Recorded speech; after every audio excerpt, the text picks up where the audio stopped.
저는 이렇게 파일을 다 정리를 해놨거든요. 그래서 단지 배치도를 파일링을 해놨어요. 어느 아파트 단지인지, 그리고 몇 세대, 준공 연도라든지 이런 것들을 다 해놓고 나니까 손님이 어느 아파트 궁금해서 왔습니다, 아니면 물건 내놓으러 왔습니다 라고 했을 때 바로 펼쳐서 적용을 하니까 너무 편한 거예요. 머릿속에도 더 빨리 들어옵니다.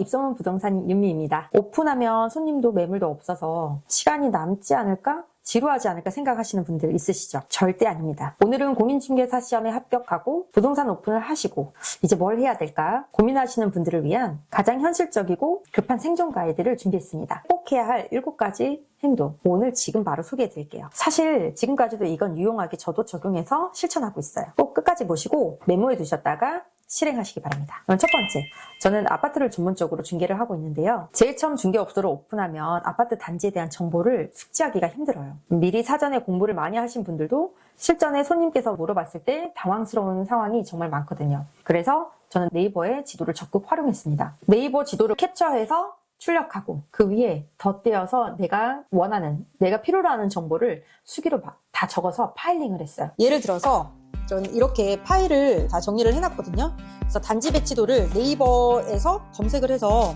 이렇게 다 일일이 출력을 해서 파일링을 해놨어요. 손님들이 오셨을 때 어느 아파트 단지인지, 그리고 몇 세대, 준공 연도라든지, 그 다음에 방향 표시, 1, 2, 3, 4, 5, 6 라인에 대한 표시, 이런 것들을 다 해놓고 나니까 손님이 어느 아파트 궁금해서 왔습니다, 아니면 물건 내놓으러 왔습니다 라고 했을 때 이걸 바로 펼쳐서 처음에 익숙치 않았을 때는 파일 만들어 놓은 거를 바로 펼쳐서 적용을 하니까 너무 편한 거예요. 머릿속에도 더 빨리 들어옵니다. 그래서 저는 네이버 지도를 적극 활용했고, 이게 초반에는 단지가 머리에 빠르게 안 들어오기 때문에 익혀질 때까지 사용하시면 정말 도움이 됩니다. 그리고 손님이 오셨을 때 브리핑 자료로 쓰기도 하고요. 수시로 보고 외우는 시간을 좀 가졌던 것 같아요. 초반에는 갑작스럽게 손님한테 전화가 오잖아요. 그랬을 경우에는 이 단지 배치도를 꺼내서 통화를 하면서 보는 거예요. 그러다 보면 손님의 응답에 대한 빠른 대응도 가능합니다. 그래서 저는 이런 식으로 정리를 했어요. 그래서 오늘 이런 것들도 보여드리고 싶어서 저희 사무실에서 촬영을 하게 됐는데, 구축 아파트에 대한 정리, 아파트 정리,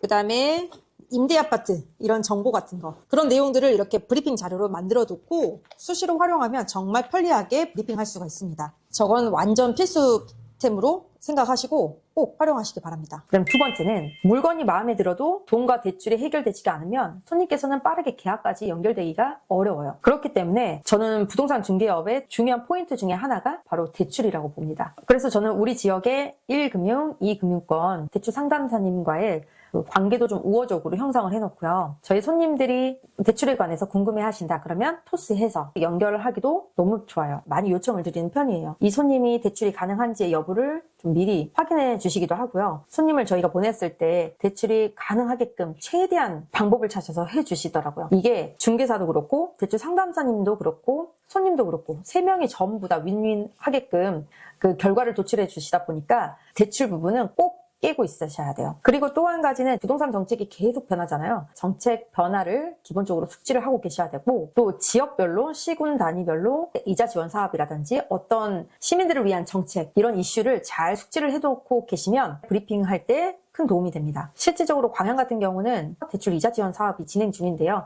물론 소득 요건과 가이드가 따로 정해져 있어요. 이런 부분들이 매년 달라지기 때문에 이 내용들을 꼭 숙지를 해놓으면 계약까지 연결되는 게 아주 수월합니다. 그래서 대출 부분을 시원하게 긁어주면 손님들은 빠르게 결정하게 되는 것 같아요. 대출 부분은 놓치지 말고 꼭 확인해서 계약까지 이끌어내세요. 그 다음 세 번째는, 물건 확보를 위해서 공동중개를 할 때 저는 의리를 확실하게 지키자, 의리를 지키자라는 철칙을 세웠는데요. 물건 확보를 위해 공동중개하는 중개사님들과의 신뢰가 정말 중요합니다. 그래서 저 부동산은 물건만 빼내는 식으로 나한테 물어보더라 라는 인식을 줘서는 안 돼요. 그래서 저의 철칙을 공개해드리면, 이 물건을 여러 군데 부동산이 줄 수는 있어요. 그럴 경우 나 또한 손님의 입장에서 한 군데를 선택을 해서 그 물건을 보겠죠. 그 다음 계약을 할 때는 이 봤던 부동산이 아닌 다른 부동산이랑 계약해서는 안 되고요. 또 이 손님이 계약을 안 하고 가셨다. 그럼 두 번째, 세 번째 손님이 오더라도 저는 첫 번째 봤던 그 부동산과 계속해서 의리를 지키면서 그 물건에 한해서는 웬만해서는 마무리까지 지으려고 합니다. 그랬을 때의 장점은 새로운 물건이 나왔을 때 입소문 부동산에게 먼저 연락을 주세요. 이 물건이 새롭게 나왔는데 손님 있으면 붙여주세요 하면서 연락을 주시더라고요. 물건 확보가 저의 발품으로 이루어진 게 아니라 같이 일하는 부동산을 통해서 이루어지는 거다 보니까 저도 대기 손님한테 이 물건이 있습니다 라고 브리핑하기도 좋고요. 아무리 친한 부동산이라도 나도 그 매물 있어, 내 것 좀 팔아줘 라고 이야기하셨을 때 죄송해요, 저 이 매물 사실 받았어요, 그리고 다른 부동산이랑 같이 보고 있고 진행하고 있어요 라고 이야기하면서 거절해요. 사실 그때는 서운할 수 있거든요. 그렇지만 이게 쌓이면 그 부동산은 의리를 지켜서 하기 때문에 내가 우선권이 돼야지 라고 생각하시면서 물건이 새로 나왔을 때 저에게 많이 연락을 해주시더라고요. 그래서 의리는 중개를 하셔라. 부동산도 결국엔 제2의 고객이 된다라는 거 꼭 잊지 마시기 바랍니다. 그 다음에 네 번째는 마케팅 홍보에 있어서 잘 되는 부동산이 하는 것은 다 따라하자. 홍보에 절대 돈 아깝다고 생각하시면 안 돼요. 어디서 효과가 극명하게 나올지는 아무도 모르고, 그렇기 때문에 최선을 다해서 홍보를 해보셔야 합니다. 자석 스티커 카드 한번 보여드릴게요. 저는 이런 자석 스티커 카드를 한 3년 동안 꾸준하게 붙였어요. 시 현수막 게시대에도 플랜카드 걸고요. 블로그, 인스타, 지역 카페 활동은 기본적으로 했습니다. 온라인 홍보 시 가장 또 중요한 거, 핵심 포인트는 매물이 거래 완료된 블로그 포스팅은 꼭 삭제하시거나 거래 완료 표시 후 내용을 모두 지우셔야 돼요. 이게 나를 눈여겨보는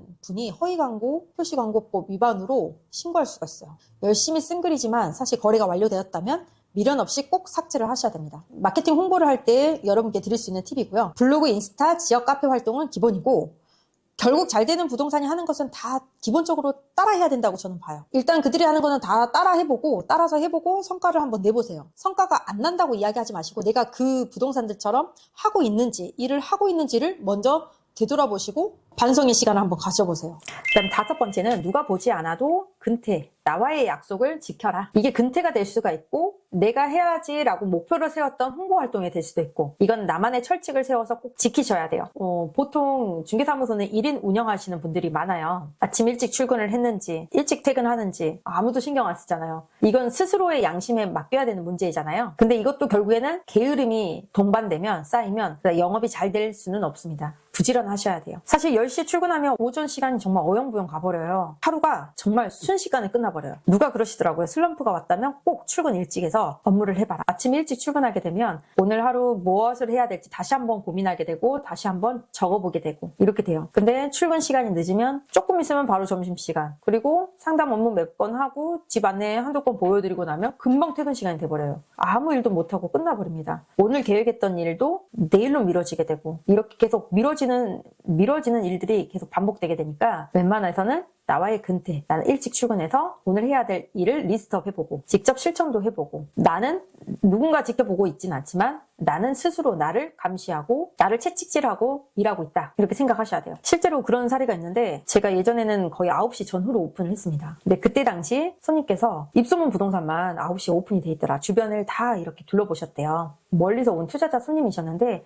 다른 부동산은 다 문이 닫아져 있고 입소문 부동산만 열려져 있어서 들어오시게 됐다고 하셨어요. 그래서 일찍 오신 투자자 손님은 저랑 같이 물건 투어하고 그러면서 또 계약까지도 연결이 됐고, 멀리서 오신 투자자 손님이셨기 때문에 오늘 왔을 때 꼭 하나 이상은 결정을 하고 가고 싶다고 이야기를 하시더라고요. 그때 느꼈죠. 아침 일찍 사무실을 오픈하니까 손님도 정말 일찍 오는구나. 계약도 더 나오고 성과도 나오고. 그래서 요즘에 저도 좀 해이해져서 10시 언저리에 오픈하고 있는데, 저도 이 영상 촬영을 계기로 스스로를 되돌아보고 좀 채찍질 해야겠어요. 나와의 약속을 지키는 룰 만드시고 지키시기 바랍니다. 그 다음 6번째는 실무를 위한 도서, 유튜브 구독하기를 해라. 실무 지식 습득을 위해서 사실 다른 부동산 가서 알려주세요 라고 떼쓸 수도 없는 일이잖아요. 그 부동산에서 쉽게 자기만의 노하우를 알려줄 리도 없고, 그렇기 때문에 실무 지식 습득을 위해서 관련된 도서를 구입해서 읽어보시기 바랍니다. 그리고 시간이 되신다면 유튜브 채널 워낙 많아요, 요즘에. 그거 구독하고 틈틈이 사례도 익혀보시고, 그리고 계약서 작성 실무에 대해서 한번 말씀을 드리자면, 계약서 작성은 몇 번 해보시면 사실 그렇게 어렵지는 않거든요. 그래서 매매, 전세, 월세 각 케이스별 특약사항을 미리 한글 파일이나 워드 파일에 정리를 다 해두시면 좋을 것 같아요. 그래서 필요한 상황에 필요한 것만 복사해서 붙이고 상황에 따라서 내용만 살짝만 수정을 하시면 나만의 계약서를 만드실 수가 있으세요. 그리고 시간이 좀 넉넉하실 때 내가 주력하고 있는 단지 계약서 미리 만들어 보시고 상가 계약서도 미리 초안을 만들어 두시면 상황에 부딪혔을 때 빠르게 대응하시기가 좋습니다. 맨 마지막 7번째 추천사항은 성장 멘토를 만들어라 입니다. 초보 때는 시간 관리가 굉장히 중요해요. 시간이 널널할 것 같다라고 하지만 실제로는 굉장히 바쁘게 저는 보냈거든요. 불필요한 중개사들끼리 모임도 저는 안 했어요. 저는 비추천해요. 특히 이제 동기 모임은 자주 가질 필요는 없고 서로 위로만 받고 있는 게 아닐까. 안 되는 사람들끼리 서로 오늘 어땠어? 저도 손님 없어요. 조용했어요. 너도 그러니 나도 그래. 이렇게 서로 위로받는 거는 그렇게 서로가 쌍방이 윈윈하는 건 아니라고 봐요. 그래서 성장하지 못하는 일인 것 같고 성장할 수 있도록 나만의 목표 멘토를 하나 설정하시기 바랍니다. 멘토를 어떻게 만들어요? 라고 물어보시면 누군가가 내가 멘토라고 이야기를 해주시면 저는 참 기분 좋을 것 같거든요. 근데 기분 나쁜 중개사님은 없을 것 같아요. 그래서 먼저 다가가고 추앙해드리면 아마 마음이 열릴 거예요. 사람은 나를 좋아한다라는 사람에게 모질지는 못하거든요.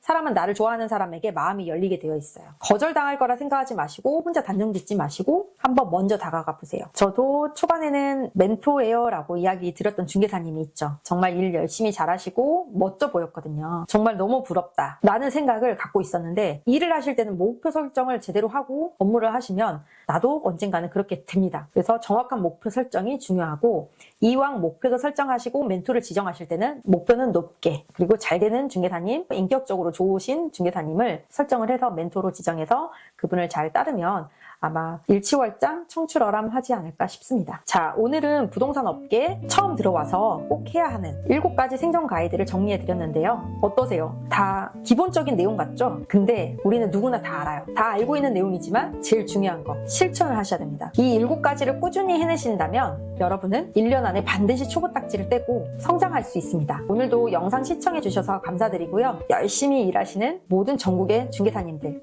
응원드리고 오늘도 내일도 계약하는 하루 되시길 바랍니다. 저는 입소문 부동산 윤미였습니다.